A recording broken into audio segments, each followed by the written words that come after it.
యోహాను సువార్త 19వ అధ్యాయము 31వ వచనం. 31వ వచనం. ఆ దినము సిద్ధపరచు దినము, మరుసటి విశ్రాంతి దినము మహాదినము గనుక ఆ దేహములు విశ్రాంతి దినమున సిలువ మీద ఉండకుండునట్లు వారి కాళ్ళు విరగగొట్టించి వారిని తీసివేయించుమని యూదులు పిలాతును అడిగిరి. చాలు, ఇక్కడ మనకి అంతా వద్దులే కానీ, ఆ దినము సిద్ధపరచు దినము, మరుసటి విశ్రాంతి దినము మహాదినము. ఈ మాటని మనం ఈరోజు జ్ఞాపకం చేసుకోవాలి. ఇది ఎప్పుడు, ఈ సందర్భం ఏంటి అంటే యేసుక్రీస్తు ప్రభువారు మరణిస్తున్న రోజు శుక్రవారం. శుక్రవారాన్ని ఏమంటారు అంటే సిద్ధపరచు దినము. అంటే మరుసటి దినము విశ్రాంతి దినం కాబట్టి, విశ్రాంతి దినము ఏ పని చేయకూడదు కాబట్టి ఆ రోజు చేయవలసిన పనులన్నీ ముందు రోజే చేసుకోవాలి. విశ్రాంతి దినాన్ని జాగ్రత్తగా ఆచరించడానికి అవసరమైనవన్నీ చేసుకోవాలి కాబట్టి శుక్రవారాన్ని ఏమంటారు అంటే సిద్ధపాటు దినము, సిద్ధపరచు దినము అంటారు. శనివారాన్ని ఏమంటారు అంటే విశ్రాంతి దినము అంటారు. మరి ఆదివారాన్ని ఏమంటారు? ఆదివారాన్ని ఏమంటారు? పరిశుద్ధ దినం అంటారు, పునరుద్ధాన దినం అంటారు, రకరకాల ఆదివారం అంటారు మామూలుగా. ఈరోజు మనము విశ్రాంతి దినానికి మహావిశ్రాంతి దినానికి ఉన్న తేడా ఏంటి, అసలు విశ్రాంతి దినపు చరిత్ర ఏంటి మీతో పంచుకోవాలనుకుంటున్నాను నేను. మనకు తెలియకపోవడం ఏంటి, చాలామంది అనుకుంటారు, చాలామంది క్రైస్తవులు అంటే కొంచెం అరాకొరగా తెలిసిన వాళ్ళు అనుకునేది ఏంటి అంటే ఆదివారాన్ని కూడా విశ్రాంతి దినమే అనుకుంటారు. అమ్మో, విశ్రాంతి దినాన్ని చాలా జాగ్రత్తగా ఆచరించాలి, పాటించాలండి. అమ్మో, ఆదివారం మాట్లాడుకునే మాటలు ఇవి. అమ్మో, విశ్రాంతి దినం జాగ్రత్తగా సంఘానికి వెళ్ళకపోతే, చర్చికి వెళ్ళకపోతే బాగోదండి అని మాట్లాడుకుంటారు. అంటే వాళ్ళకి ఇంకా అసలు విశ్రాంతి దినం అంటే శనివారమో ఆదివారమో అర్థం కాని స్థితి. ఇప్పుడు మీకు కూడా డౌట్ వచ్చి ఉండొచ్చు, సిద్ధపరచు దినం అంటే శుక్రవారమే ఎందుకు అనుకోవాలి, విశ్రాంతి దినం అంటే శనివారమే ఎందుకు అనుకోవాలి, ఏ దినమైనా కావచ్చు కదా అని మీకు అనిపిస్తుంది. దానికి మీకు ఒక మాట చూపించి నేను దాని చరిత్రలోనికి వెళ్తా. ఈరోజు నేను కేవలం బైబిల్లో ఉన్న దాని చరిత్రే మాట్లాడాలనుకుంటున్నాను. ముందుగా మత్తయి గారు రాసిన సువార్త 28వ అధ్యాయము. మత్తయి గారు రాసిన సువార్త 28వ అధ్యాయము మొదటి వచనం. విశ్రాంతి దినము గడిచిపోయిన తరువాత ఆదివారమున. చాలు చాలు, అంటే విశ్రాంతి దినము ఏ రోజు అనేది తెలుసుకోవడానికి ఈ వచనం చదివిస్తున్నాను నేను. విశ్రాంతి దినము గడిచిపోయిన తరువాత ఆదివారమున, అంటే ఆదివారానికి ముందటి దినము విశ్రాంతి దినము, విశ్రాంతి దినానికి ముందటి దినము సిద్ధపరచు దినము. అంటే మనకి ఇప్పుడు మీకు ఈజీగా అర్థమైంది, మనకు తెలిసిన వారాల ప్రకారం ఆదివారము, ఆదివారానికి ముందు దినము విశ్రాంతి దినము, విశ్రాంతి దినం అంటే శనివారము, ఆ శనివారానికి ముందటి దినము శుక్రవారము సిద్ధపరచు దినము. ఇది బైబిల్ ప్రకారం మనకి ఈజీగా అర్థమయ్యే విషయం. అంతేనండి, మీకు అర్థమవుతుందో నా వైపు చూడండి. మనం ఏం ఆలోచిస్తున్నామంటే యేసుక్రీస్తు ప్రభువారు మరణించిన దినము సిద్ధపరచు దినము. అంటే ఏ రోజు? శుక్రవారం. మనకి ఇక్కడ మనకు కనిపిస్తున్నంత వరకు బైబిల్లో ఎలా కన్ఫర్మ్ చేసుకుంటాము అంటే మరుసటి దినము విశ్రాంతి దినము లేక మహావిశ్రాంతి దినము అని రాయబడింది. ఆ మహావిశ్రాంతి దినము అనేది శనివారమే ఎందుకు అనుకోవాలి, ఆదివారం ఎందుకు అనుకోకూడదంటే మత్తయి సువార్తలో క్లియర్గా చెప్పబడిన మాట ఏంటి అంటే విశ్రాంతి దినము గడిచిపోయిన తర్వాత మరుసటి దినం వచ్చేది ఆదివారము. అంటే ఆదివారానికి ముందటి దినము విశ్రాంతి దినము, ఆదివారానికి ముందటి దినమే శనివారము. కాబట్టి విశ్రాంతి దినం ఏ రోజు మర్చిపోవద్దు. మనం ఈరోజు ఆదివారం ఆచరిస్తున్నాం కాబట్టి విశ్రాంతి దినం ఆదివారం అయిపోదు. విశ్రాంతి దినం విశ్రాంతి దినమే. కానీ మనం విశ్రాంతి దినాన్ని ఆచరించకుండా పునరుద్ధాన దినాన్ని ఆచరిస్తున్నాం. ఎందుకు అనేది మనం నేర్చుకోవాలి. అంతేగాని మనం ఆచరిస్తున్నాం కాబట్టి అది రూలు క్రాస్ చేసేమి మనకి జ్ఞానాన్ని నేర్పించదు. విశ్రాంతి దినం శనివారమే, ఇది మీరు గుర్తుపెట్టుకోవాలి. ఎందుకంటే శనివారాన్ని మనం ఆచరించట్లేదు కాబట్టి మనకుండే ఫీలింగ్ ఏంటంటే ఆదివారమే విశ్రాంతి దినం అనే దానిలోకి వెళ్ళిపోయి దాని గురించే మాట్లాడేసుకుంటుంది సమాజం. కానీ కాదు, సిద్ధపరచు దినము శుక్రవారము, విశ్రాంతి దినము శనివారము, విశ్రాంతి దినము గడిచిపోయిన తర్వాత వచ్చేది ఆదివారం. రైట్. మరి విశ్రాంతి దినములు కూడా మహావిశ్రాంతి లేక మహాదినము అనే మాట యోహాను సువార్త 19:31 చదువుకున్నాం మనం. మరి ఇదేంటి? విశ్రాంతి దినానికే మహావిశ్రాంతి దినం అనే మరొక పేరుందా అంటే, బైబిల్ని ధ్యానించిన, శాస్త్రం చెప్పిన, ధర్మశాస్త్రంలో చెప్పబడిన పండితులు చెప్పిన విషయం ఏంటి అంటే, ఏదైనా పండుగ దినాలలో వచ్చే విశ్రాంతి దినాన్ని, అంటే ప్రత్యేకమైన పండుగలు ఉన్నాయి కదా ఇశ్రాయేలీలకి. ఏం పండుగలు ఉన్నాయి? పస్కా పండుగ, పర్ణశాలల పండుగ, పెంతుకోస్తు పండుగ, కోత పండుగ. ఇవన్నీ ఎవరి పండుగలు?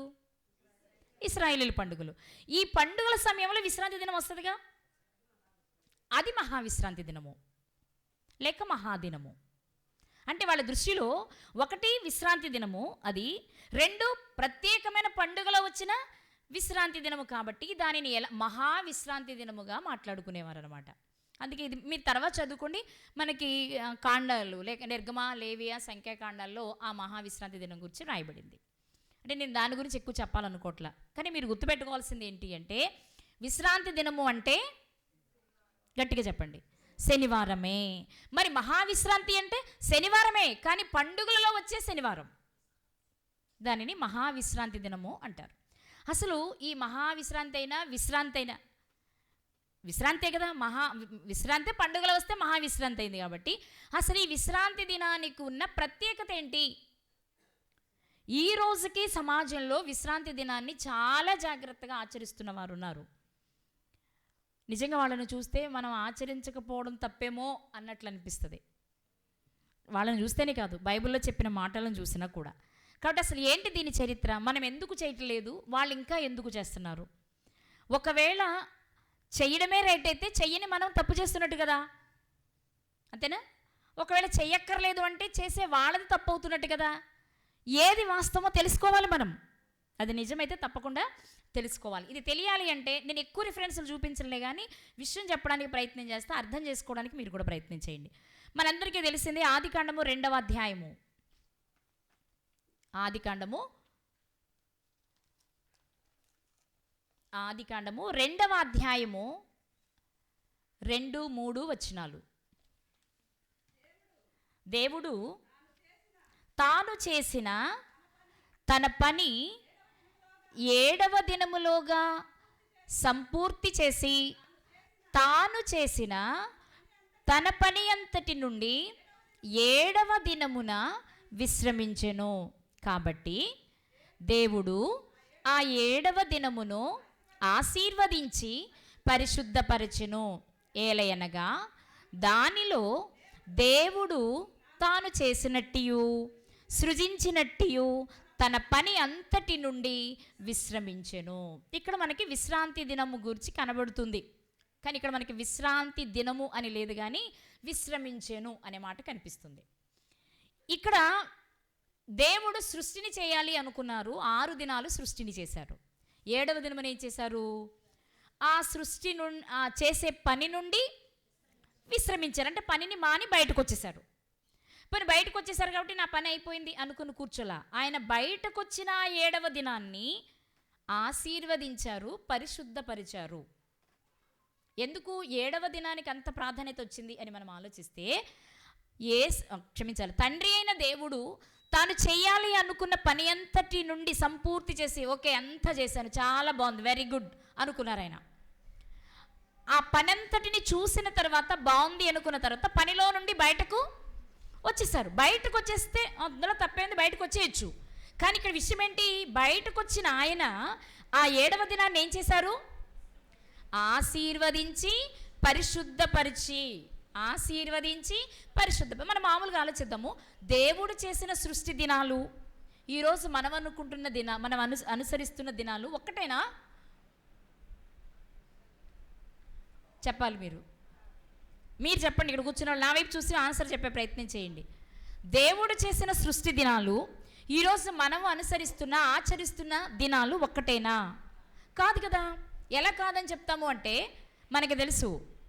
ఏం తెలుసు? దేవుడు మొదటి దినమున వెలుగును చేశారు, 2వ దినమున ఆకాశాన్ని చేశారు, 3వ దినమున భూమిని చేశారు, 4వ దినమున సూర్యచంద్ర నక్షత్రాలను చేశారు. కానీ ఈరోజు మనము అనుభవిస్తున్న ఈ దినాలు ఉన్నాయే, భూ దినాలు అంటాం వీటిని. ఈ దినము జరగాలి అంటే భూమి తన చుట్టూ తాను ఒకసారి తిరగాలి, అంతేనా? భూమి తన చుట్టూ తాను భూభ్రమణం అంటాము, దానికి పట్టే కాలం ఒక రోజు.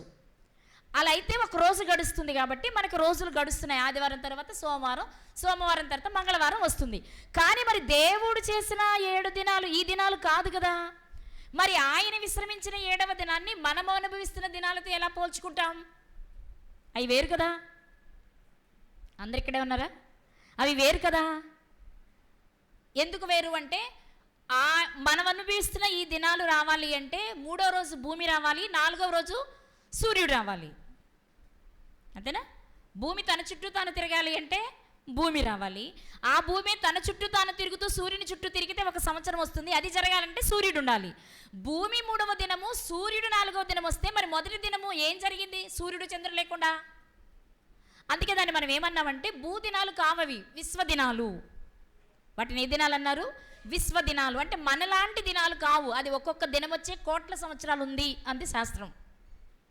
అంటే ఇవి మీకు తెలిసిన విషయాలు కాబట్టి నేను ఎక్కువ చెప్పాలనుకోవట్లా. ఇప్పుడు విషయం ఏంటి అంటే దేవుడు సృజించిన 6 దినాలు మనం అనుకునే దినాలు కాదు. కానీ మన దినాలను ఆ దినాలతో పోల్చి ఇలా చెయ్యండ్రా బాబు అని చెప్పారు ఆయన. ఎందుకంటే విశ్వదినాల్లో మనం లేం కదా. ఇప్పుడు ఆ విశ్వదినాల ప్రకారం జరిగించాలంటే మన వల్ల కాదు కదా. అందుకని విశ్వదినాల సంగతి ప్రక్కన పెట్టండి. 1, 2, 3, 4, 5 వారాలు లెక్క పెట్టుకోండి. 7వ దినం విశ్రాంతి అనుకోండి. అందుకే మీరు అనుభవించే భూదినాలు కూడా 7 దినాలే చేస్తానన్నారు ఆయన. చేశారు. అందుకే మనం 7వ దినం అంటే ఆదివారం మొదటి దినం. ఆది అంటే మొదటిది. అక్కడి నుంచి లెక్క పెట్టుకుంటే 7వ దినం ఏది?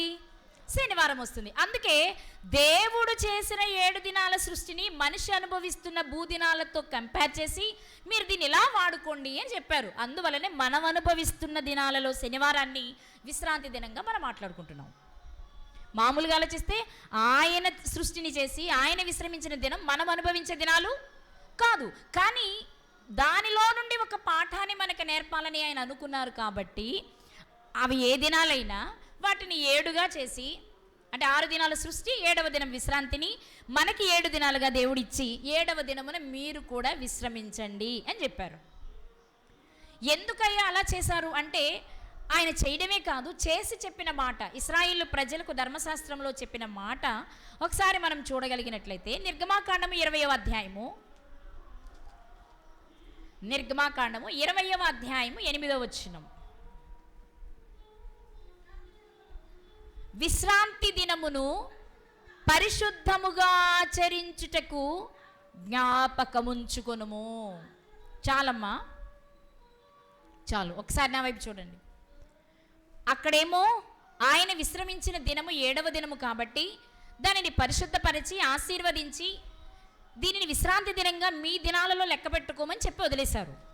కానీ కొద్ది రోజులు గడిచేటప్పటికి, లేక కొంతకాలం గడిచేటప్పటికి ఇశ్రాయేలు ప్రజలకు దేవుడు చెప్పిన మాట ఏంటి అంటే విశ్రాంతి దినమును పరిశుద్ధంగా ఆచరించుట మీరు మరచిపోవద్దు, మీ జ్ఞాపకాలలో చెప్పాలి, మీ జ్ఞాపకాలలో ఉండాలి. ఎందుకు ఉండాలి? మీరు దీన్ని గుర్తు పెట్టుకోండి అన్నారు అంటే గుర్తు పెట్టుకోకపోతే మనకేదో ప్రమాదం అన్నమాట. అంతే కదండి. జాగ్రత్త అన్నారంటే అర్థం ఏంటి? అజాగ్రత్తగా ఉంటే ప్రమాదం ఉంది అని. ఇప్పుడు మీరు దీనిని ఆచరించుట మీ జ్ఞాపకాలలో ఉంచుకోమన్నారు అంటే ఒకవేళ మన జ్ఞాపకంలో ఉంచుకోకుండా తుడిచిపెట్టేస్తే అది మనకి ప్రమాదమేమో. ఇప్పుడు మనం ఆలోచిద్దాం. ఆనాడు దేవుడు దానిని జ్ఞాపకం ఉంచుకొని పరిశుద్ధంగా ఆచరించమంటే మరి మనం ఇప్పుడు చేయట్లేదు కదా. అంతే కదా, చేయట్లేదు కదా. చేస్తున్నాం లేదా అది చెప్పండి. చేయట్లా. మరి చేయకపోతే తప్పే కదా. ఆయన ఏం చెప్పారు? చేసే చేయండి లేకపోతే లేదన్నారా? మీరు గమనించినట్లయితే ఆయన ఇచ్చిన 10 ఆజ్ఞలలో ఇది మనకు ముఖ్యంగా కనిపించే ఆజ్ఞ. నరహత్య చేయొద్దు, వ్యభిచరించవద్దు, దొంగిలించవద్దు, అబద్ధ సాక్ష్యం పలకవద్దు. ఇవన్నీ కామన్గా ఉండే విషయాలు. కానీ అందులో ప్రత్యేకంగా మధ్యలో కనిపించే ఆజ్ఞ ఏది అంటే విశ్రాంతి దినమును పరిశుద్ధముగా ఆచరించుట జ్ఞాపకంలో ఉంచుకో. విశ్రాంతి దినమును ఆచరించడమే కాదు, పరిశుద్ధంగా ఆచరించాలి. మనం అసలు ఆచరణే చేయట్లేదు. మరి కొంచెం మీరు ఆలోచిస్తూ ఈ విషయాన్ని వినే ప్రయత్నం చేయండి. దేవుడు తాను విశ్రమించిన దినానికి ఏదో ప్రత్యేకత ఇవ్వాలనుకుని పరిశుద్ధపరిచి ఆశీర్వదించి దీనిని మీరు ఆచరించండి అని చెప్పారు. అదే కదా చెప్పింది. చెప్పిన ఆయన మళ్ళా ఎక్కడ మర్చిపోతాము అనుకుని మళ్ళా గుర్తు చేశారు. ఏమని? ఇది మీ జ్ఞాపకంలో ఉంచుకోండి. అంటే మీకు ఏమవ్వాలి? విశ్రాంతి దినం వస్తుంది అనగానే శుక్రవారం రాగానే అమ్మో రేపు విశ్రాంతి దినం, మనం ఏం పని చేయం కదా, ఈరోజు అన్నీ చేసేసుకోవాలి. రేపు చేస్తే అమ్మో దేవునికి ఇష్టం ఉండదండి, దేవుడు జ్ఞాపకంలో ఉంచుకోమన్నాడండి, దానిని పరిశుద్ధంగా ఆచరించమన్నాడండి, అందులో ఏ పని చెయ్యొద్దన్నారండి. ఇది ఒకవేళ మీరితే ఆజ్ఞను అతిక్రమించిన వారమై పాపము చేసిన వారం అవుతాము అని చెప్పారు. రైట్. అంత భయపడేలా చెప్తే దేవుడు, మనం ఇవాళ భయం లేకుండా విశ్రాంతి దినాన్ని మీరేస్తున్నాం. ఆ రోజు మనం చేసుకోవట్లేదు. మరి పరిశుద్ధంగా ఆచరించడం ప్రక్కన పెట్టండి, అసలు ఆచరించడమే మానేసాం అంటే మనం ఎక్కడో తప్పు చేస్తున్నామేమో. ఎందుకు సమాజం చేయట్లేదు? విశ్రాంతి దినముని ఎందుకు ఆచరించడం? అసలు ఒక్క మాట ఆలోచిద్దాం. దేవుడు విశ్రాంతి తీసుకుంటే అది పరిశుద్ధం అవుతుందా? దేవుడు విశ్రాంతి తీసుకున్న దినము ఆశీర్వదించాలా? అది అంత ముఖ్యమైందా? రెస్ట్ తీసుకునే రోజును కూడా ఆశీర్వదించాలా? ఆయన రెస్ట్ తీసుకునే దినాన్ని పవిత్రంగా పరిశుద్ధంగా ఉంచాలా? అంటే ఇందులో ఏదో ఒక ప్రత్యేకమైన విషయాన్ని దేవుడు నేర్పించాలనుకుంటున్నారు. ఏంటి ఆ ప్రత్యేకమైన విషయము అని ఆలోచిస్తే ఒక 2 విషయాలు మీకు చూపిస్తాను నేను. అదేంటో మీకు అర్థమైపోతుంది. కీర్తనల గ్రంథము 95వ కీర్తన. కీర్తనల గ్రంథము 95వ కీర్తన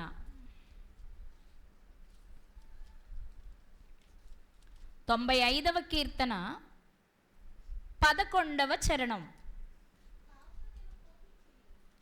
కావున నేను కోపించి వీరెన్నడును నా విశ్రాంతిలో ప్రవేశింపకూడదని ప్రమాణము చేసి తిని. ఇశ్రాయేలు ప్రజలతో దేవుడు చెప్పిన మాటను కీర్తనకారుడు రాస్తున్నారు. ఏమనంటే దేవుడట కోపగించుకుని ఇక మీరెన్నటికీ నా విశ్రాంతిలో ప్రవేశించరు అని చెప్పారట. ఇంతకీ ఇది ఏ విశ్రాంతి? ఇది విశ్రాంతి దినమా? విశ్రాంతి మాత్రమే, విశ్రాంతి దినము కాదు. మరి ఇదే విశ్రాంతి, దీనికి ఉన్న ప్రత్యేకత ఏంటి? ఇది మనకు అర్థమైతే విశ్రాంతికి ఉన్న ప్రత్యేకత ఏంటో విశ్రాంతి దినానికి ఉన్నది కూడా మనకి అర్థమైపోతుంది. ఏంటి విశ్రాంతి? ఇశ్రాయేలు ప్రజలు దేవుడు చెప్పినట్లు వినలేదు. దేవునికి కోపం వచ్చింది. కోపం వచ్చి చెప్పిన మాట ఏంటి తెలుసా? మీరు నా విశ్రాంతిలో అంటే దేవునికి ఒక విశ్రాంతి ఉంది, ఆ విశ్రాంతిలో మనమంతా ప్రవేశించాలి. ఆనాడు ఇశ్రాయేలీలైనా ఈరోజు మనమైనా. ఇంతకీ ఏంటా విశ్రాంతి? 7వ రోజేనా? 7వ రోజేనా అంటే దీనికి అనుకూలమైన మాట మరొకటి చూద్దాం. హెబ్రీలకు రాసిన పత్రిక, అపోస్తుడైన పౌలు గారు హెబ్రీలకు రాసిన పత్రిక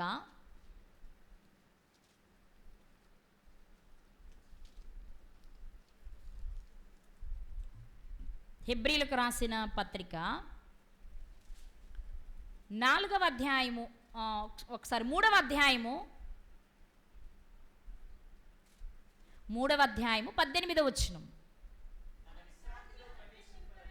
తన విశ్రాంతిలో ప్రవేశింపరని ఎవరిని గూర్చి ప్రమాణము చేసెను? దేవుడు ఇప్పుడు 95వ కీర్తనలో మనం చదువుకున్నాం కదా, ఏమని చెప్పారు? దేవుడు నా విశ్రాంతిలో మీరు ప్రవేశింపరు అని ప్రమాణం చేశారు. అది ఎవరిని గూర్చి? ఓన్లీ ఇశ్రాయేలు అందరిని గూర్చా అంటే ఇక్కడ చెప్పేస్తున్నారు ఆన్సరు. అవిధేయులైన వారిని గూర్చియే కదా. అంటే ఆయన విశ్రాంతిలో ఎవరు ప్రవేశింపరు అంటే అవిధేయులు. మరి విధేయులు? నా వైపు చూసి చెప్పండి అందరూ. విధేయులు ప్రవేశిస్తారు. అంటే విధేయులు ప్రవేశించే విశ్రాంతి, అవిధేయులు ప్రవేశింపని విశ్రాంతి ఒకటి ఉందన్నమాట. ఏంటి ఆ విశ్రాంతి? ఏంటి ఆ విశ్రాంతి అంటే ఇక్కడ చదువుదాం. 4వ అధ్యాయం, హెబ్రీలకు రాసిన పత్రిక 4వ అధ్యాయం 1వ వచనం. ఆయన యొక్క విశ్రాంతిలో ప్రవేశించుదమను వాగ్దానము ఇంకా నిలిచి ఉండగా. హెబ్రీలకు రాసిన పత్రిక పౌలు గారు రాసే నాటికి ఇంకా విశ్రాంతిలో ప్రవేశించలేదట, కానీ ప్రవేశిస్తారు అనే వాగ్దానం నిలిచి ఉందట. అంతేనా? అర్థమవుతుందా? కన్ఫ్యూజ్గా ఉందా?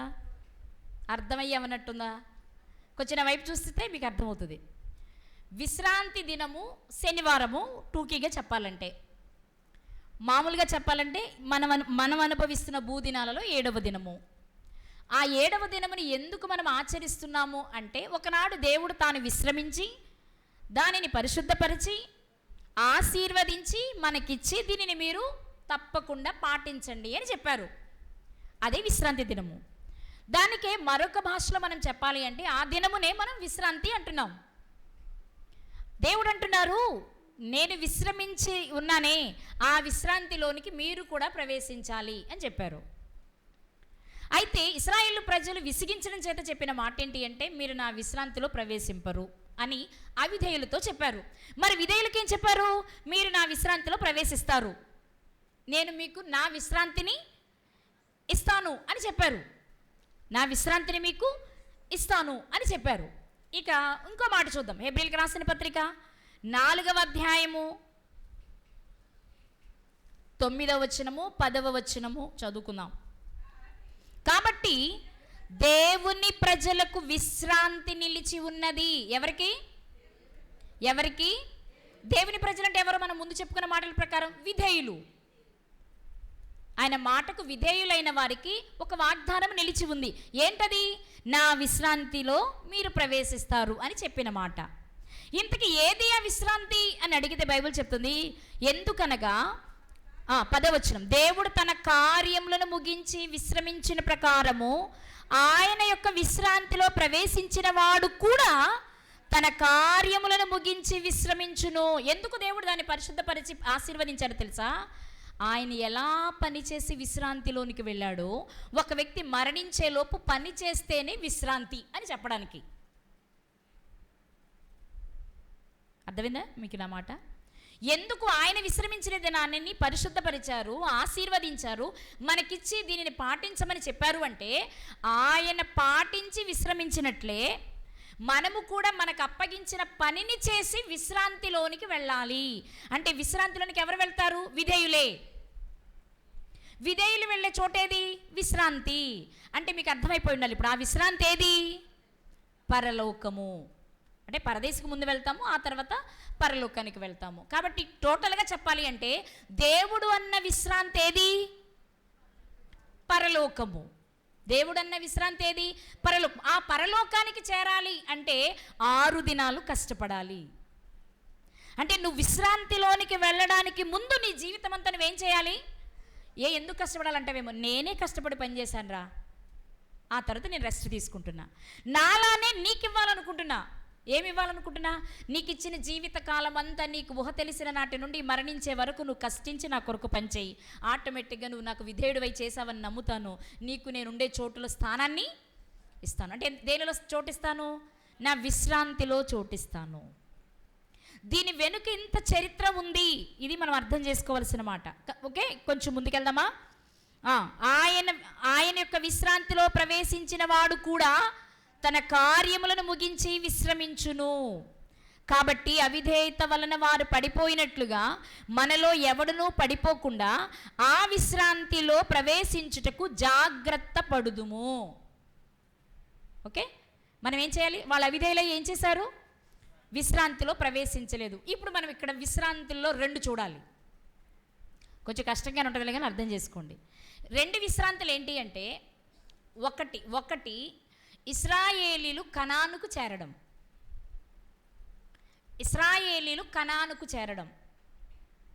అంటే వారు అనుభవించిన శ్రమలన్నిటి నుంచి బయటకు వచ్చి సంపూర్ణ విధేయతను కనుపరిస్తే దేవుడు వారిని ఏం చేస్తాడు? కనానులో చేరుస్తాడు. అదే వారు విశ్రాంతిలో ప్రవేశించటం.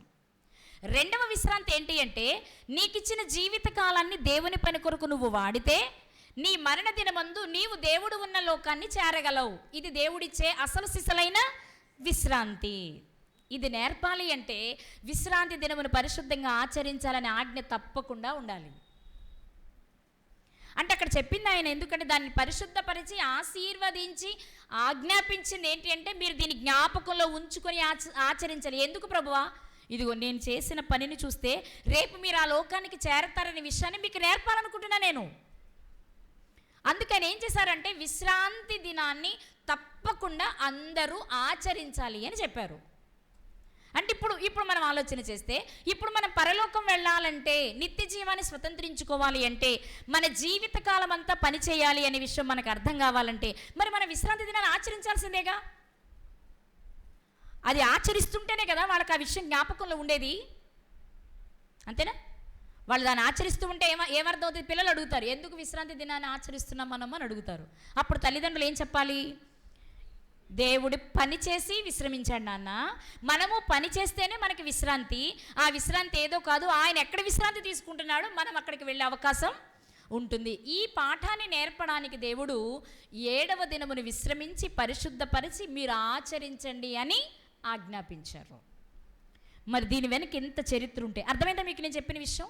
విశ్రాంతి దినం ఎందుకు ఆచరించాలి? మనము విశ్రాంతిలో ప్రవేశించాలనే విషయం మన జ్ఞాపకాలలో ఉండాలి కాబట్టి దేవుడు దానిని ప్రత్యేకపరిచారు అని మనం జ్ఞాపకం చేసుకున్నాం. రైట్. మరి మనం ఇప్పుడు ఆచరించట్లేదు కదా, అంటే మన జ్ఞాపకాలలో లేదు కదా, మరి మనం విశ్రాంతిలో ప్రవేశిస్తామా? అందరూ త్రోవ తప్పి ఏకముగా పనికి మాలిన వారై ఎక్కడికి బయలుదేరాం? విశాల త్రోవలో ప్రయాణం చేస్తూ నరకానికి సమీపంగా ఉన్నాం అనిపిస్తుంది కదా. మరి ఈ మాట చదువుకున్నప్పుడు మనం అనిపించాలి కదా, ఎందుకంటే ఆయన ఏదో అన్నిటిలా నరహత్య చేయొద్దు, వ్యభిచరించొద్దు అని చెప్పినంత ఈజీగా చెప్పలేదు విశ్రాంతి దినాన్ని గురించి. ఇది ఎప్పుడు మీ జ్ఞాపకాలలో ఉండాలి.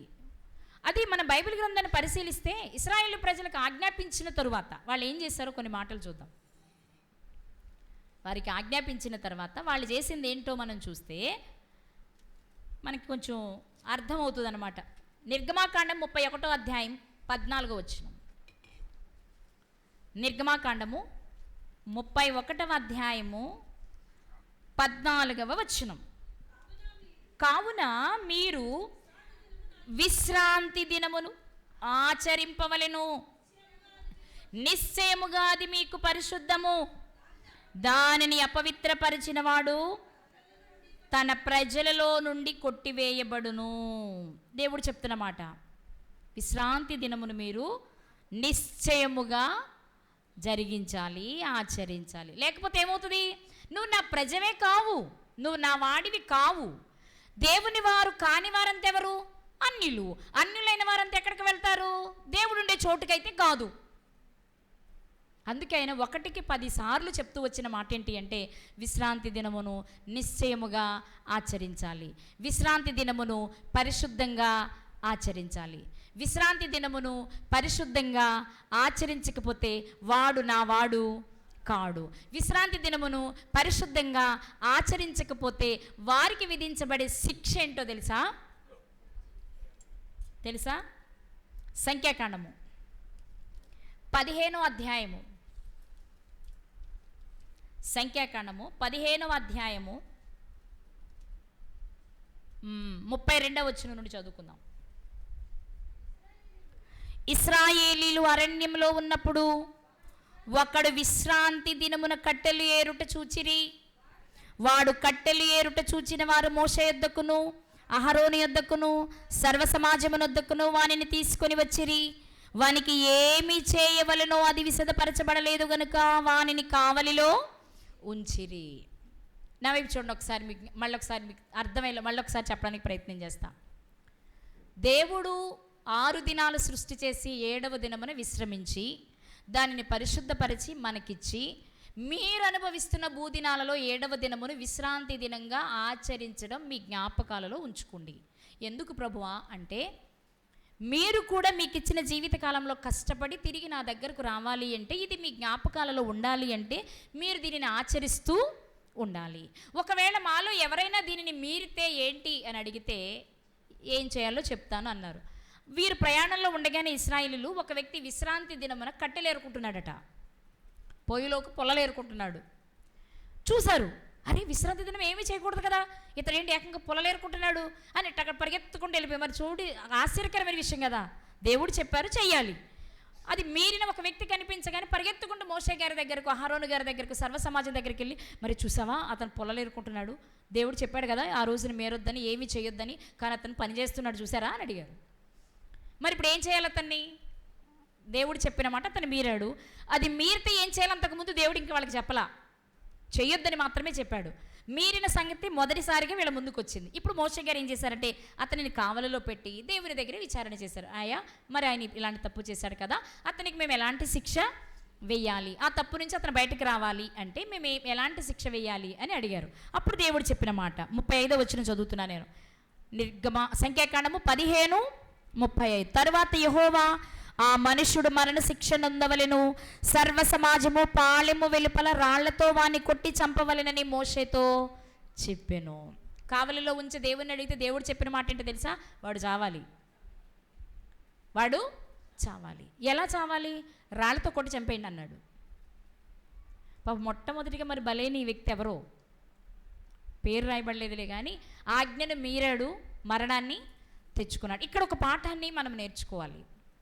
దేవుని ఆజ్ఞ మీరితే మరణం మనకు సంభవిస్తుంది, ఆజ్ఞను పాటిస్తే విశ్రాంతిలోనికి ప్రవేశిస్తాం. రెండే, మీరితే మరణం, పాటిస్తే విశ్రాంతి. విశ్రాంతి అన్నా స్వర్గం అన్నా ఒకటే, మనకు తెలిసిన విషయం. మరి ఇప్పుడు మనం ఆలోచన చేద్దాం. దేవుడు ప్రత్యేకపరిచి పరిశుద్ధపరచి దానిని మీరితే చంపేయమన్నా అని చెప్పి దీనిని మీ జ్ఞాపకాలలో ఉంచుకోమని చెప్తే మరి మనం ఈరోజు ఏం చేయట్లేదు కదా దాని గురించి.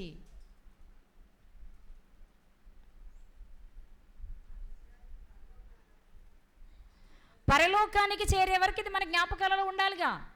ఉండాలి అంటే చేస్తూనే ఉండాలి కదా.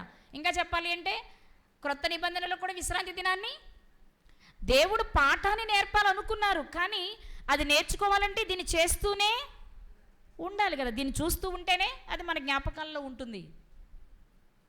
మరి ఎందుకు మనం ఈరోజు చేయట్లేదు కదా, మరి దీని పరిస్థితి ఏంటి అంటే మనకంటే చేసేవాళ్ళే బెటర్ ఏమో అనిపిస్తుంది కదా. ఇప్పటి వరకు వింటే అనిపించట్లేదా? మనం చేయకపోవడం తప్పేమో అనిపించట్లేదా? ఎందుకంటే ఆజ్ఞలలో ఒక ఆజ్ఞ కదా ఇది. ఏంటది? విశ్రాంతి దినాన్ని పరిశుద్ధంగా ఆచరించడం అనేది. మరి మన విశ్రాంతి దినాన్ని పరిశుద్ధంగా కాదు, అసలు ఆచరించట్లేదు. మరి మనకి కఠినమైన శిక్ష ఏమో, ఇక్కడ మరణము అక్కడ మరణమేమో అనిపిస్తుంది కదా. మరి మనం ఎందుకు చేయట్లేదు? చేయకపోవడానికి కారణం ఏంటి? ఏదో ఒక కారణం మనకు ఉండాలి కదా. యేసుక్రీస్తు ప్రభువారు లేచిన దినం పునరుద్ధానం అండి, రైట్, అది చేద్దాం. యేసుక్రీస్తు వారు ఆచరించారు విశ్రాంతి దినం, ఇది చేద్దాం, తప్పేముంది? ఇప్పుడు చెయ్యకుండా నష్టపోవడం కంటే చేస్తే వచ్చే నష్టమేం లేదు కదా. ఈరోజు చేద్దాం, ఆ రోజు కూడా చేద్దాం. ఆయనను తక్కువ చేయకూడదుగా మరి మనం యేసుక్రీస్తు వారిని. ఆయన లేచిన దినం అంటే సామాన్యమైనది కాదు కదా. కాబట్టి ఆ రోజు చేద్దాం, ఈ రోజు చేద్దాం. నెక్స్ట్ వీక్ నుండి సాటర్డే కూడా క్లాస్. రారా ఎవరు? ఇప్పటి వరకైతే వస్తామండి, తర్వాత ఏమైనా మారితే మరి అప్పుడు దాన్ని బట్టి ఆలోచిద్దాం, అది కదా మనం అనుకోవాలి. ఇప్పటి వరకు మనకు అర్థమైన విషయం ఏంటి అంటే ధర్మశాస్త్రం ప్రకారము విశ్రాంతి దినమును ఆచరించమని దేవుడే చెప్పారు. అది మీరితే మరణశిక్ష అని చెప్పారు. అది ఎందుకు చేయమన్నారు అనేది ఆధ్యాత్మిక కోణం. నిత్య జీవం వెళ్ళాలంటే చెయ్యాలి కాబట్టి అది ఎలా చేయాలి? ఆయన 6 దినాలు కష్టపడినట్లు మనం 60 సంవత్సరాలు కష్టపడాలి. ఆయన విశ్రమించినట్లు మనం విశ్రాంతిలోనికి వెళ్ళాలి. ఇశ్రాయేలీయులు ఐగుప్తులో నుంచి కనానుకు చేరారు. నేడు క్రైస్తవులంతా పాపములో నుండి జీవములోనికి రావాలి, జీవితకాలం అంతా జాగ్రత్తగా పని చేయాలి, మరణిస్తే నిత్యరాజ్యాన్ని స్వతంత్రించుకోవాలి. దీని వెనుక్కున్న కారణం. కానీ ఇప్పుడు సమస్య ఏంటి అంటే పరిశుద్ధంగా ఆచరించమని దేవుడు చెప్తే అసలు మనం ఈరోజు ఆచరించట్లేదు కదా, ఏంటి పరిస్థితి అని ఆలోచిస్తే ఏమైనా మార్పులు జరిగాయేమో చూద్దాం. మార్పులు జరిగితే అప్పుడు మనం చెయ్యాలో అక్కర్లేదో మనకు అర్థమవుతుంది. ఓకే, ఒక మాట చూద్దాం. హోషేయ గ్రంథము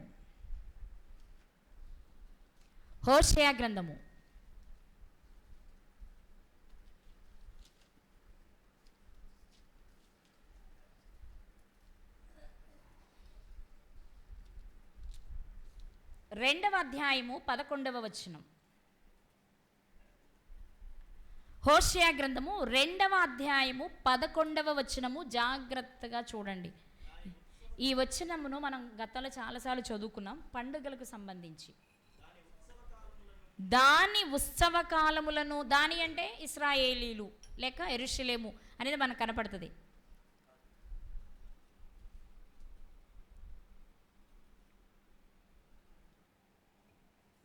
ఉమ్. దాని ఉత్సవ కాలములను అంటే పండుగలు, పండుగ దినములను, అమావాస్యలను, విశ్రాంతి దినములను, ఇది మీరు రౌండ్ చేసుకోవాల్సింది. ఏ దినములు? విశ్రాంతి దినములను, నియామక కాలములను మాన్పింతును. ఆయన మాన్పించే వాటిలో ఒకటి చెప్పండి ఒకసారి నా వైపు తిరిగి చెప్పండి. ఆయన కొన్నిటిని మాన్పించేస్తారంటున్నారు. మొదలుపెట్టింది ఆయనే. అరే పండుగ చేసుకోండి, పస్కా పండుగ, మిమ్మల్ని అక్కడి నుంచి బయటకు తీసుకొచ్చిన రోజుని గుర్తుపెట్టుకొని మీ నెలలో మొదటి నెలలో 14వ దినమును మీరేం చేస్తారు? పస్కా పండుగను ఆచరించుకోండి. ఆ రోజు చక్కగా ఉత్సవం, మంచి కొత్త బట్టలు, పిండి వంటలు, మాంసం, రొట్టెలు, పొంగని రొట్టెలు చేసుకొని ఎంజాయ్ చేయండి అని చెప్పారు. ఎవరు? పాపం ప్రజలకేం తెలియదు పస్కా పండుగ అంటే ఏంటో చేసుకోవాలని. దేవుడే చెప్పి ఎలా చేసుకోవాలో కూడా ఆయనే చెప్పారు. కానీ హోషేయ గ్రంథకర్త రాసే నాటికి దేవుని ఆలోచనల్లో మార్పు వచ్చింది. ఏం మార్పు వచ్చింది చెప్పాలి? ఏం మార్పు వచ్చింది? ఏమేమి మార్పిస్తున్నారు? ఉత్సవ కాలాలు, పండుగలు, అమావాస్యలు, విశ్రాంతి దినములు, నియామక కాలాలు మాన్పించేస్తా. ఎందుకు మాన్పించేస్తా? నేను అనుకున్నట్టు చేయట్లే వీళ్ళు. అంటే విశ్రాంతి దినమును పరిశుద్ధంగా ఆచరించమని నేను చెప్తే వీరు ఆచరిస్తున్నారులే కానీ పరిశుద్ధంగా ఆచరించట్లా. పరిశుద్ధంగా ఆచరించినప్పుడు నాకెందుకు అది? నేనేదో మీకు పాఠాన్ని నేర్పుదామని మొదలు పెడితే మీరు పాఠాన్ని నేర్చుకోకుండా మీరు కొత్త కొత్త విధానాలలో ఆచరించడం వల్ల నాకు ఎలాంటి లాభము లేదు. కాబట్టి ఎందుకు వచ్చిందిలే కానీ మాన్పడేయండి అన్నారు ఆయన. అతనే దాని అర్థం. మాన్పింతును, అది మాన్పించాలనే ఆలోచన ఆయనకు వచ్చింది. మొదట ఏం చెప్పారు? జ్ఞాపకాలలో ఉంచుకోమన్న ఆయనే వద్దులేరా మాన్పించేస్తాను, నీకు ఇంతకు మించి మార్గం లేదు అన్నారు.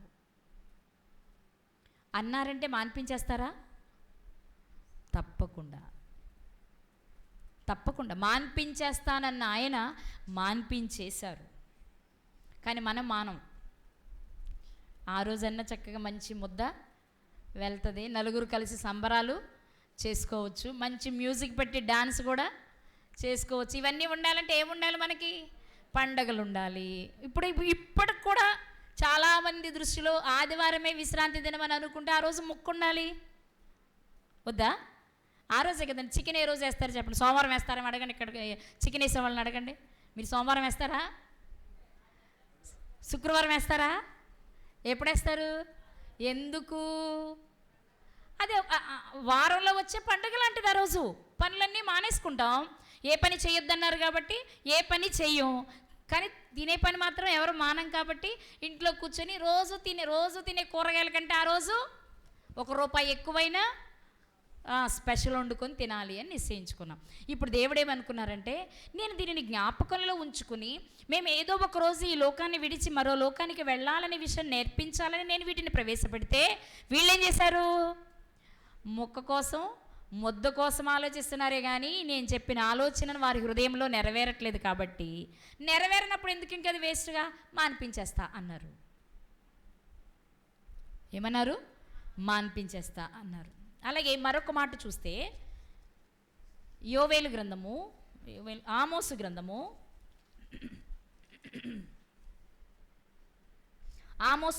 5వ అధ్యాయం 21వ వచనం. మీ పండుగ దినములను నేను అసహించుకొనుచున్నాను అన్న చోట మీరు ఏ పండుగలు పెట్టుకోవాలో తెలుసా? పస్కా, పర్ణశాలలు, గుడారాలు, అది పర్ణశాలే గుడారాలు, ఇంకా పెంతుకోస్తు, కోత పండుగ, నియామక కాలాలు, అమావాస్యలు, విశ్రాంతి దినాలు అన్నిటినీ మాన్పిస్తాననేమో చెప్పిన ఆయన, మాన్పిస్తానని చెప్పిన వీళ్ళు మానట్లా. ప్రభు నీకేం తెలియదు, నువ్వు ఊరుకో, మేము మాత్రం తప్పకుండా నువ్వు దాన్ని కొట్టేయొద్దు, ఏమనుకోవద్దు ప్రభు, నువ్వు కొట్టేయొద్దు, పెట్టేవేమో పెట్టేవో వాటిని అలా ఉంచు అని బ్రతలాడుతూ ఉంటే చూసి ఆమోసు గారి కాలం వచ్చినప్పుడు దేవుడు చెప్పిన మాట ఏంటి తెలుసా? సరే నేను ఆ రోజు బాధేరా, కానీ ఈరోజు నాకు అసహ్యం వేస్తుందిరా మీరు ఆచరించే విధానాన్ని చూస్తే. దేవుడే ప్రవేశపెట్టిన పండుగలు ప్రజలు ఆచరించే విధానాన్ని చూసి ఆనాడే అసహించుకుంటే దేవుడు చెప్పని పండుగలు మనం చాలా చేస్తున్నాం. అవి ఆయనకి ఎంత అసహ్యంగా ఉండుంటాయో కదా. అవునా కాదండి? ఆయన చెప్పిన పండుగలనే ఆయన అసహించుకుంటే, ఆయన చెప్పినవే అసహించుకుంటే, ఆయన ప్రవేశపెట్టినవే అసహించుకుంటే, అసలు ఆయన ప్రమేయం లేకుండానే ఆచరిస్తున్న పండుగలను చూస్తే దేవుడు ఏమంటారు? ఈరోజు వాక్యాన్ని బట్టి మీ హృదయంలో ఆలోచన చేయండి. మీరు ఆయనకి అసహ్యం వచ్చేసింది. చేసుకుంటే చేసుకోండి, మీరు నా మాట వినరు కదా, చేసుకుంటే చేసుకో, కానీ నన్ను పిలవక ఆ పండక్కి. మనం కూడా పిల్లలతో అదే చెప్తాం. కొన్ని సందర్భాలు మన పిల్లలు ఏదో అడుగుతారు చేయమని, మనకి ఇష్టం ఉండదు. అప్పుడు ఏం చేస్తావు? నీ సామీద నువ్వు చావు, నేను ఇక నువ్వు వదిలేటట్లేవు కాబట్టి నేను ఇచ్చేస్తా, కానీ నన్ను రమ్మనకు, నువ్వు చేసింది నాకు పెట్టకు అంటాం కదా ఏదైనా విషయం వస్తే మనం. అలాగే దేవుడు ఏం చేశారో తెలుసా? నాకు వద్దురా, నేను అనుకున్నట్టు మీరు పండుగలు చేయట్లా, నేను అనుకున్నట్టు మీరు విశ్రాంతి దినాన్ని చేయట్లా, కాబట్టి మీ విశ్రాంతి దినాలు నేను మాన్పించేస్తా అన్నారు. అంటే మన టాపిక్ విశ్రాంతి దినాలు కాబట్టి మాట్లాడుతున్నా. అందులో మీరు పండుగలు పెట్టండి, ఉత్సవాలు పెట్టండి, నియామక దినాలు పెట్టండి, అంటే ప్రత్యేకమైన దినాలు ప్రతిదానిని పెట్టుకోండి, అవన్నిటినీ మానిపిస్తానన్నారు. నువ్వు మానిపించినంత మాత్రమే మాన్తామా? పెట్టడమే నీ వంతు, కానీ మానడం మా వంతు అనుకున్నారు, ఆచరిస్తూనే ఉన్నారు. ఇక ఆమోస్ గారి కాలం వచ్చేటప్పటికి దేవుడు చెప్తున్నాడు, ఈ బాధ నేను పడలేను, నాకు చాలా అసహ్యంగా ఉంది, దయచేసి దానిలో నన్ను ఇన్వాల్వ్ చేయదు, మీరు ఎలా కావాలంటే అలా చేసుకొని చావండి అన్నారు. ఆయన నువ్వేమైపోయినా పర్వాలేదు కానీ మేము మాత్రం పండుగ చేయడం మానం అని చేస్తూనే ఉన్నారు చాలా కాలం ప్రజలు. ఇలా అల్లుకుంటూ చేసుకుంటూ వస్తూ ఉన్నప్పుడు క్రొత్త నిబంధనలోనికి మనం ప్రవేశించే నాటికి యేసుక్రీస్తు ప్రభు వారు కూడా వీటన్నిటినీ చేయవలసి వచ్చింది. మరి దేవుడే అసహించుకున్న వాటిని యేసుక్రీస్తు వారు ఎందుకు చేశారు అంటే ఆయన కొట్టివేయాలి అంటే చేసి కొట్టివేయాలి, చేసి నెరవేర్చి కొట్టివేయాలి. పరిశుద్ధంగా ఆచరించడం జ్ఞాపకంలో ఉంచుకోమన్నారు కదా, అది నెరవేరాలి అన్నా చెయ్యాలి, దానిని కొట్టివేయాలన్నా చెయ్యాలి, కాబట్టి ఆచరించారు. అందుకే మీరు గమనిస్తే యేసుక్రీస్తు ప్రభువారు భూమి మీద జీవించిన కాలంలో విశ్రాంతి దినమనే అన్నీ చేసేవాళ్ళు. విశ్రాంతి దినాన్ని పంట చేలబడి వెళ్తూ ఉంటే వాళ్ళు కంకులు తీసుకుని తినేలా చేసి వాళ్ళని గద్దించలేదు. ఆయన వచ్చేసరి రయ్యమంట శాస్త్రులు పరిసయ్యులు, అసలు నువ్వు నిజంగా చెప్పు, నువ్వు దేవుని కుమారుడివేనా, నువ్వు పరలోకం నుంచి వచ్చినోడివేనా, నువ్వు వస్తే నీకు ఏ విషయం తెలియాలి, విశ్రాంతి దినాన్ని పరిశుద్ధంగా ఆచరించాలని తెలియాలి కదా నీకు, మరి నువ్వు ఎందుకు మీరుతున్నావు, నీతో నీ శిష్యులతో ఎందుకు మీరింపజేస్తున్నావు అని అడిగారు. ఆయనకి తెలుసు ఏమని, ఆచరిస్తే పరిశుద్ధంగా ఆచరించాలరా, మీలా కాదు అనే విషయం ఆయనకి తెలుసు. అందుకే నేను ఏం చేశారు, ఒక్కొక్క సందర్భానికి ఒక్కొక్క పాత నిబంధనలో ఉన్న సందర్భాన్ని జ్ఞాపకం చేసి నోర్లు మోయిస్తూ వచ్చి ఇక వాళ్ళకి అర్థం కావట్లేదని ఒక ప్రాముఖ్యమైన విషయాన్ని చెప్పారు ఆయన. ఏంటో ఒకసారి చూద్దాం. మత్తయి గారు రాసిన సువార్త 12వ అధ్యాయము, మత్తయి గారు రాసిన సువార్త 12వ అధ్యాయము 7వ వచనం, 8వ వచనం చదివేద్దాం డైరెక్ట్గా. మత్తయి గారు రాసిన సువార్త 12వ అధ్యాయము 8వ వచనం. ఇక్కడే అదే ఇప్పుడు నేను చెప్పిన సందర్భమే, పంట చేలోబడి దాన్ని ఏమంటారు, వెన్నులు త్రుంచి తిన్న సందర్భంలో అనమాట ఈ మాట మాట్లాడుతున్నారు యేసుక్రీస్తు వారు. కాగా మనుష్య కుమారుడు విశ్రాంతి దినమునకు ప్రభువై ఉన్నాడు అనెను. ఈ మాట మీరు పట్టుకోవాలి. ఎందుకయ్యా నువ్వు విశ్రాంతి దినాన్ని మీరుతున్నావు, దేవుని ఆజ్ఞను మీరుతున్నావు, ఆజ్ఞను ఉల్లంఘించి నిర్దోషమైన వారు ఎవరు ఉండరు, నీ మీదకి తీర్పు దోషం వస్తుంది అని అంటే, పిచ్చోళ్ళారా, మీరు దేనిని పవిత్రంగా ఆచరించాలనుకుంటున్నారో ఆ విశ్రాంతి దినానికి ప్రభువుని నేను, నాకు తెలీదా ఎలా ఆచరించాలో ఏం చేయాలో, మీరు నాకు చెప్పేంతటి వాళ్ళ. విశ్రాంతి దినమునకు ప్రభువు నేనంటే మామూలుగా ఆలోచించండి, విశ్రాంతి దినమే గొప్పది అనుకుంటే ఆ విశ్రాంతి దినానిపైన అధికారి ఇంకా గొప్పవాడు, అంతే కదా దాని అర్థం. మన మొండెమే గొప్పదన్నాం అనుకోండి, మొండెంపై ఉన్న శిరస్సు ఇంకా గొప్పది, అంతే కదా, దాని పైన ఉన్నది గొప్పది కదా. అంటే మీరు దేనిని గొప్పదిగా భావిస్తున్నారు విశ్రాంతి దినాన్ని, దాని పైనున్న అధికారిని నేను, దానికే ప్రభువుని నేను. అంటే నాకంటే చిన్నది, నాకంటే తక్కువది ఏంటది, విశ్రాంతి దినము. కాబట్టి దానిని నేను మీరినంత మాత్రం ఏం నష్టమేమీ లేదు, ఎందుకంటే దానికి ప్రభువునే నేను చెప్తేనే కానీ అది తప్పని ఒప్పని నిర్ధారణ కాదు అనేది ఆయన ఉద్దేశం. అది చెప్తూనే మరొక అమూల్యమైన మాట చెప్పారు యేసుక్రీస్తు ప్రభువారు. మార్కు సువార్త 2వ అధ్యాయము 27వ వచనం. మార్కు సువార్త 2వ అధ్యాయము 27వ వచనం. మరియు విశ్రాంతి దినము మనుషుల కొరకే గాని నియమింపబడను గాని మనుషుల విశ్రాంతి దినము కొరకు కాదు. ఇది మీరు బాగా అర్థం చేసుకోవాల్సిన వచనం. విశ్రాంతి దినానికే నేను ప్రభువుని, ఒకటి గుర్తుపెట్టుకోండి మీరు. రెండో విషయం ఏంటంటే, విశ్రాంతి దినం ఉన్నది ఎందుకు అనుకుంటున్నారు? మన కోసమే. అది మనకి వెసులుబాటును బట్టి మనం దానిని వాడుకోవాలి. విశ్రాంతి దినాన్ని దేవుడు నియమించింది ఎందుకంటే నీకు ఒక అద్భుతమైన పాఠాన్ని నేర్పడానికి. కాబట్టి ఆ పాఠం నేర్చుకోవడానికి నీకు విశ్రాంతి దినం పెట్టాడు. కానీ విశ్రాంతి దినం పెట్టింది ఆచరణ కొరకు మాత్రమే కాదు. అందుకే ఇక్కడ వ్రాయబడిన మాట, విశ్రాంతి దినం మనుషుల కొరకు. అది మనుషులకు ఉపయోగపడినప్పుడు ఆ దినము మార్పు వలన ఎలాంటి నష్టము లేదు. అంటే ఇక్కడ మీకు ఏమర్థం కావాలంటే, దేవుడే పరిశుద్ధపరిచి జ్ఞాపకంలో ఉంచుకోమని, మీరితే రాళ్లతో కొట్టి చంపమని చెప్పినప్పటికీ ఆయనకి నచ్చలేదు. కాబట్టి దానిని అసహించుకుంటూ వచ్చారు. చివరికి యేసుక్రీస్తు వారిని పంపి, అది మీ కొరకు ఇవ్వబడిందే, అది మీకు ఇబ్బందికరంగా ఉంటే దానిని తీసేయడం కూడా పెద్ద కష్టమేమీ కాదు, నష్టం కూడా లేదు అని నేర్పడానికి ఒక విషయాన్ని చెప్తున్నారు. ఇక్కడ యేసుక్రీస్తు వారు ఏమంటున్నారో తెలుసా? విశ్రాంతి దినము మనుషుల కొరకు కానీ మనుషులు విశ్రాంతి దినము కొరకు కాదు. అంటే విశ్రాంతి దినం గొప్పదా, మనుషులు గొప్పవాళ్ళా? చెప్పండి. మనిషే గొప్పవాడు, మనిషే గొప్పవాడు అని ఒక్కొక్క విషయాన్ని ఆయన అన్నీ విశ్రాంతి దినమే చేసి ఓచ చేయగలవాడిని కానీ, కుంటివాడిని కానీ, గుడ్డివాడిని కానీ, మోగవాడిని, ఎవరిని చూడు, నీకు ఇంకేం రోజులు లేవా, ఈ రోజే దొరికిందా అని అడిగేవాళ్ళు పరిసయ్యులు శాస్త్రులు వచ్చి. ఇంకా రోజులు ఉన్నాయి కానీ ఎందుకు ఆ రోజు చేస్తున్నారు ఆయన? దానిలో మార్పును తేవాలి, ఆయన దానికి ప్రభు అని గుర్తించాలి. దీనికి ఇంపార్టెన్స్ లేదు, ప్రభు చెప్పే మాటకి విలువ ఉంది, ప్రభువుకు విలువ ఉంది అనే విషయాన్ని ప్రపంచానికి నేర్పాలి ఆయన.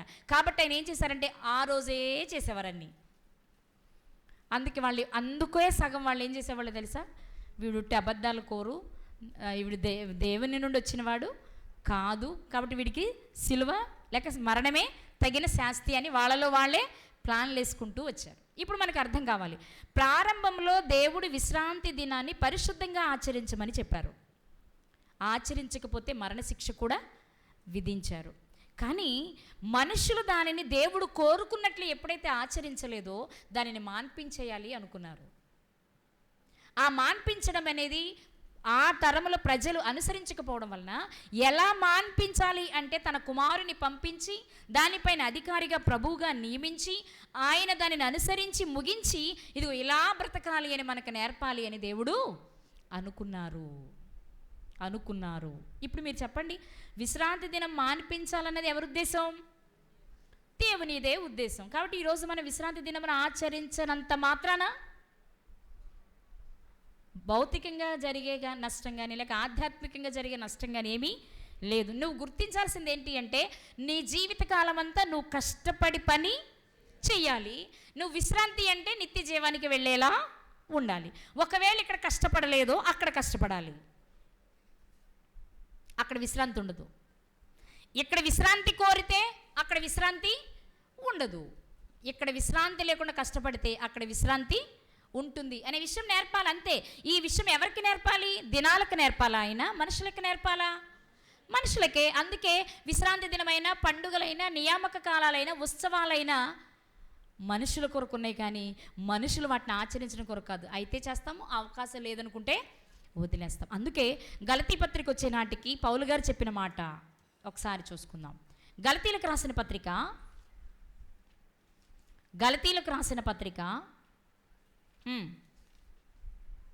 ఎవరు చెప్పండి? 4వ అధ్యాయం 10వ వచనం. 4వ అధ్యాయం 10వ వచనం. 4 కాదు 10. మీరు దినములు అంటే ఏ దినములు? విశ్రాంతి దినములు, నియామక దినములు, అంతేనా? మీరు దినములను, మాసములను, ఉత్సవ కాలములను, సంవత్సరములను ఆచరించుచున్నారు. మీ విషయమై నేను పడిన కష్టము వ్యర్థమైపోవునేమో అని మిమ్మును గూర్చి భయపడుతున్నాను అంటున్నారు పౌలు గారు. అంటే మీరు వీటిని ఆచరించడం వలన నేను పడిన కష్టం వ్యర్థమైపోతుంది అంటున్నారంటే అర్థం ఏంటి? ఇవి ఆచరించొద్దు అని నేర్పించారు ఆయన, అంతేనా? గలతీ సంఘానికి పౌలు గారు ఏమి నేర్పించారు? దినాలు, నియామక దినాలు, ఉత్సవాలు, పండుగలు ఏమీ లేవు. ప్రతి దినము నువ్వు కష్టపడి పని చేయాలి. ఆ పనిలో వచ్చే శ్రమను చూసి నువ్వు ఆనందించాలి. దానినే ఉత్సవంగా నువ్వు చేసుకోవాలి అని చెప్పేశారు. పాపం వీళ్ళు మానేశారు కొంతకాలం మనలాగానే.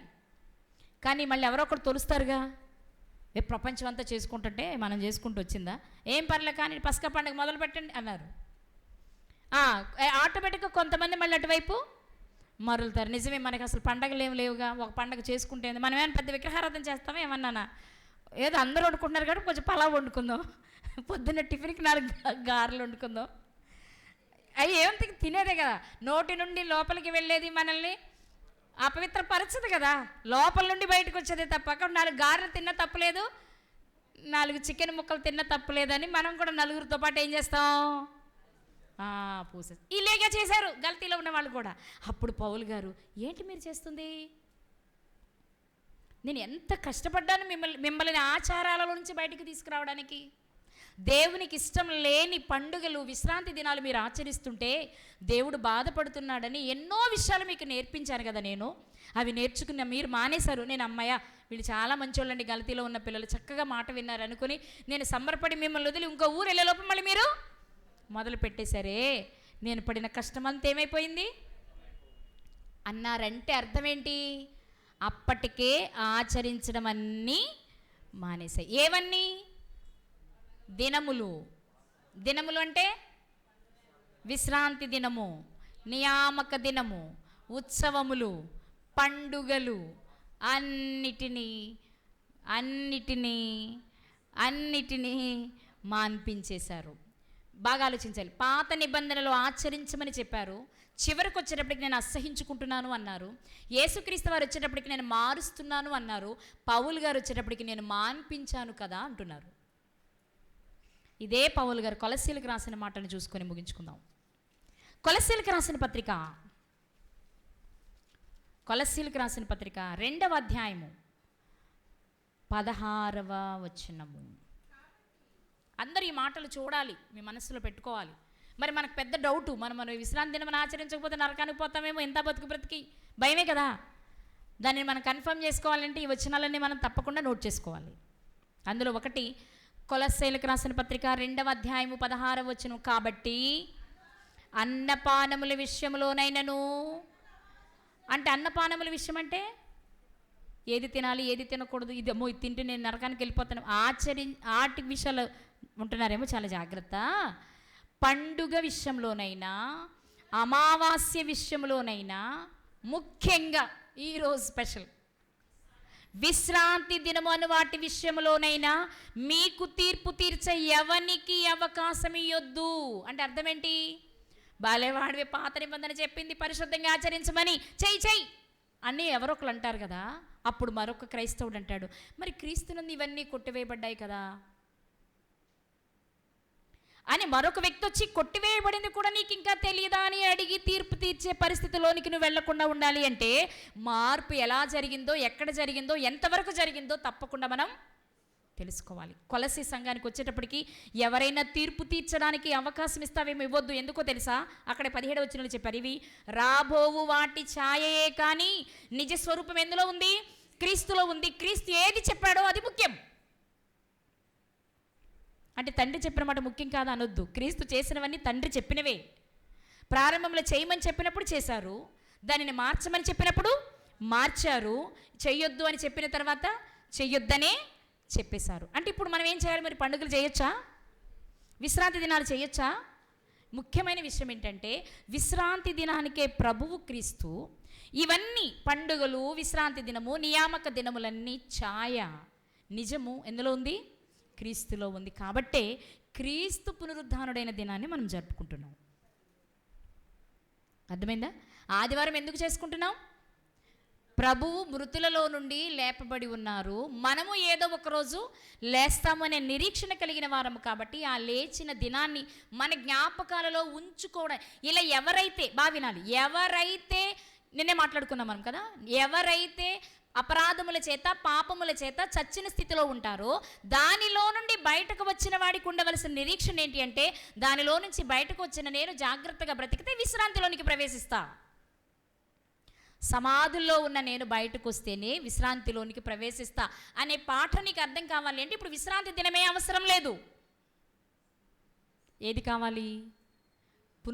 పునరుద్ధాన దినం ఉంటే చాలు. అందుకే ఆ తర్వాత కాలంలోని భక్తులు, అపోస్తులంతా ఆదివారమే ఇంటింటా కూడుకునేవారు, రొట్టె విరిచేవారు, ఆదివారమే ఎక్కువగా విషయాలను పాటిస్తూ వచ్చేవారు. ఎందుకు అంటే అలాని పాత నిబంధనని మీరమని కాదు, అప్పుడు ఇచ్చినది అప్పటి వరకు సరిపోయింది. కానీ ఇప్పుడు అందులో మార్పు వచ్చింది. ఇప్పుడు మనం దేనిని ఆచరించాలి మరి? విశ్రాంతి దినాన, పునరుద్ధాన దినాన్న? విశ్రాంతి దినాన్ని ఒకవేళ ఆచరిస్తే దేవుడు అసహించుకుంటున్న దానిని మనం చేస్తున్నట్లు అవుతుంది. ఎందుకంటే క్రీస్తు దానిని కొట్టివేశాడు. కొట్టివేసిన తర్వాత అంతే కదా. మీకు ఈ సింపుల్గా అర్థం అవడానికి ఒక ఎగ్జాంపుల్ చెప్పి నేను ముగిస్తాను. మనది ఒక మంచి రాజ్యం అనుకుందాం. కొన్ని రోజులు పోయిన తర్వాత మన రాజ్యం బలహీనమైపోయింది. పొరుగు రాజు వచ్చి ఈ రాజ్యాన్ని జయించాడు. ఇప్పుడు ఈ రాజ్యం అధికారం ఎవరిది? గతంలో పరిపాలించిన వాడిదా, ఇప్పుడు జయించిన వాడిదా? అంతే. ఇది కూడా పండుగ అయినా, అమావాస్య అయినా, విశ్రాంతి దినమైన ఏంటి అంటే ఇది పాతగిలిపోయింది, చీకిపోయింది, దిద్దుబాటుకి అవకాశం ఉన్నది. కాబట్టి వీటన్నిటిని యేసుక్రీస్తు వారు ఏం చేశారు? కొట్టివేశారు, జయించేశారు. ఇప్పుడు జయించిన ఆయన నియమించిందే మనం చెయ్యాలి. అంతేనా? జయించిన ఆయన కొత్త రూల్ పెడతారు, అంతే కదా. ఏ రాజ్యమైనా అంతేగా. గతంలో ఉన్న రాజును ఓడించిన తర్వాత ఇప్పుడు నేను ఒకప్పుడు ఇది ఈ రాజ్యానికి రాజునండి, నేను చెప్పినట్టే మీరు వినాలండి అంటే కుదురుతుందా? గెలిచిన రాజు ఏం చేస్తాడు? నోరు మూసుకొని కూర్చారా, అక్కడ ఎలా చేయాలో నాకు తెలుసు, నేను చెప్పినట్టు నేను చెప్పినట్టు చేస్తారా, వాడు చెప్పినట్టు చేస్తారా అంటాడు. అనక్కర్లు అసలు. ఆటోమేటిక్గా గెలిచిన వాడు చెప్పిందే చేస్తాం కదా. మరి అలాంటప్పుడు విశ్రాంతి దినానికి ప్రభువైన క్రీస్తు మరణాన్ని గెలిచి లేచింది ఆదివారం అయినప్పుడు దానికి అంత బరువు ఉంది. మీరు ఇలాగే లేస్తారు, ఇలా లేస్తేనే మీరు పరలోకాన్ని వెళ్తారు అనే విషయాన్ని నేర్పినప్పుడు ఇప్పుడు విశ్రాంతి దినమునకు మనం అవకాశం ఇవ్వచ్చా? చాలామంది పొరపాటు ఎలా పడిపోతున్నారు అంటే, పాత నిబంధనలో ఉంది కదండి, పరిశుద్ధంగా ఆచరించకపోతే మరణశిక్ష అన్నారు కదండి, దేవుడే పెట్టింది కదండి అని మాట్లాడుతున్నాం. కానీ మనం మార్పును గమనించాలి. అవును, ఉపవాసాలు ప్రవేశపెట్టింది ఆయనే. ఉపవాసం ఉండి ప్రార్థన చేస్తేనే ఎస్తేరు గారి ప్రార్థన విన్నారు, దానియేలు గారి ప్రార్థన విన్నారు. కానీ రోజులు మారుతుండగా ఏం జరిగింది? మీరు ఉంటే ఇలా ఉండండి, ఇలా ఉండలేకపోతే ఉండడమే మానేయండి అంటూ ఎలా వచ్చారు అంటే, మీరు పని చేయండి, పనిలో వచ్చే ఉపవాసాన్ని భరించండి అని చెప్తూ వచ్చారు. అలాగే విశ్రాంతి దినము, మహావిశ్రాంతి దినము అని కనుక మనం ఆలోచన చేస్తే, విశ్రాంతి దినం మన కొరకే పాఠాన్ని నేర్పడానికి. విశ్రాంతి దినము కంటే మించిన అంటే ఏంటి? విశ్రాంతి దినం అంటే పరలోకం చేరడం మాత్రమే. కానీ పరలోకం చేరాలంటే ప్రభు కావాలి అనే విషయం నేర్పాలి. అంటే ప్రభువు లేచిన దినము, ప్రభువు నేర్పిన పాఠం ఈరోజు మనకు గుర్తుండాలి. కాబట్టే మనము శనివారం కాకుండా ఆదివారాన్ని జరుపుకుంటున్నాం. అంతేగాని దేవుడిచ్చిన ఆజ్ఞను తృణీకరించి కాదు, ఆయన చేసిన మార్పుని మనము స్వీకరించి అనుసరిస్తున్నామే తప్ప దేవుణ్ణి కించపరచడమో లేదా వారు చేసింది మనం మానేయడమో కాదు. అందుకే వాళ్ళను ఉద్దేశించే కొరింథీ పత్రికలు చెప్పిన మాట ఏంటో తెలుసా? ఏమని తెలుసా? క్రీస్తునందు ఇవన్నీ కొట్టివేయబడ్డాయని వారికి తెలియక ఇంకా ఆ ముసుగులోనే ఉన్నారు. పాత నిబంధన చూస్తారా? మాట చూసుకుని ముగించుకుందామా? టైం అయిపోయినట్టుంది. ఒక్కసారి కొరింథీయులకు రాసిన 2వ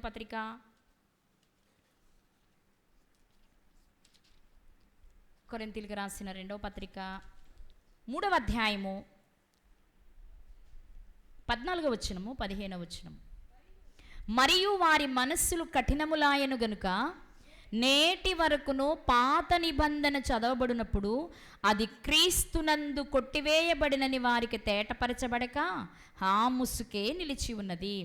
నేటి వరకు మోసే గ్రంథము వారు చదివినప్పుడెల్లా ముసుగు వారి హృదయముల మీద ఉన్నది, కానీ వారి హృదయము ప్రభు వైపునకు ఎప్పుడు తిరుగునో అప్పుడు ముసుగు తీసివేయబడును. ఇంకా ఆచరిస్తున్న వారి విషయం అంటే నేను కించపరచట్లేదు, వాక్యాన్ని బట్టి నేను మాట్లాడుతున్నది ఏంటంటే, ఇంకా ఆచరిస్తున్న వారికి క్రీస్తునందు కొట్టివేయబడినదని, క్రొత్త చట్టం వచ్చిందని, అది క్రీస్తుకు లోబడి మనం చేయాలనే విషయం ఇంకా వారికి అర్థం పూర్తిగా కాలేదు. కాబట్టే అది కూడా ఉంది కదా అంటున్నాం. నిజమే, పాత నిబంధనలోని ప్రతి విషయం క్రొత్త నిబంధనలు నిజంగా నెరవేరడానికి ఆస్కారం ఉండి నేర్పడానికే ఏర్పాటు చేయబడ్డాయి. ఏంటవి? ఏవైనా పాత నిబంధనలు ఇప్పుడు మనం ఆచరించినవి కొన్ని ఉన్నాయే, అలానే మేము హత్యలు చేస్తామండి, అబద్ధాలు ఆడతామండి అనకండి.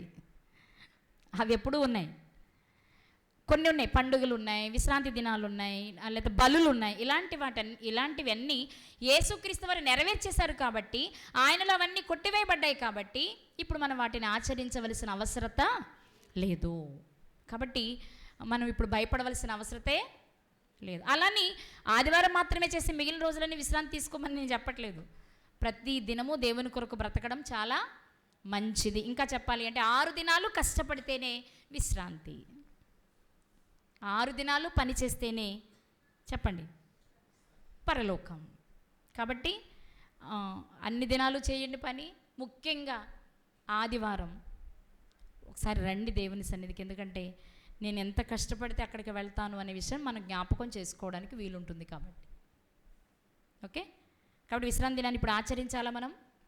లేఖనాలను బట్టి మాట్లాడేంటి ఎవరు అవసరం లేదు. మనం ఆచరించవలసింది ఏది? పునరుద్ధాన దినమును. నీకు ఇంకా కుదిరితే ఒక మెట్టు మిగిలిన వాళ్ళకంటే పరలోకానికి దగ్గరగా ఉండాలనుకుంటే ప్రతిరోజు చెయ్యి పని. అప్పుడు అసలు సిసలైన విశ్రాంతిలోనికి మనము ప్రవేశిస్తాం. ముందే యేసుక్రీస్తు వారు చెప్పేశారు, ఏ పండుగలైనా విశ్రాంతి దినాలైనా బలులైనా ఏవైనా మనుషుల కొరకే అవి ఉన్నాయి. ఎందుకంటే వాటి ద్వారా ఒక పాఠాన్ని వాళ్ళకి నేర్పాలని దేవుడు అనుకున్నారు. ఆ పాఠం నీకు అర్థమైందా? చాలు. అది అర్థం చేయించడానికి అన్ని పాఠాలను కలిపి చేసేసిన నెరవేర్చిన వ్యక్తి ఎవరు అంటే యేసుక్రీస్తు ప్రభువారు. కాబట్టి ఇక ఆయన చెప్పినవి చేస్తే సరిపోతుంది. కాబట్టి విశ్రాంతి దినము మనుషుల కొరకు నియమించబడింది. దానికి ప్రభువైన క్రీస్తు అనేక విషయాలు నెరవేర్చి కొట్టివేసి మనకు విడుదలనిచ్చి మనము రేపు తిరిగి లేవాలి అంటే ఎలా బ్రతకాలో ఆయన చేసి చూపించి వెళ్ళిపోయారు. మనం అలా బ్రతికితే చాలు. లేదు అంటే అనేకులు తీర్పు తీర్చడానికి మనం అవకాశం ఇచ్చిన వారముగా ఉంటాం. మనుషులు తీర్పు తీర్చడానికి అవకాశం ఇచ్చే స్థితిలో మనం ఉండడానికి వీలు లేదు. కాబట్టి దేవుడు మరొకసారి మనకి విషయాన్ని తెలియజేశారు. వీటన్నిటిని మన జ్ఞాపకంలో ఉంచుకొని జాగ్రత్తగా బ్రతుకుదాం, పరలోకాన్ని స్వతంత్రించుకుందాం. అలాంటి కృప దేవుడు మనందరికీ దయచేయునుగాక. ఆమేన్.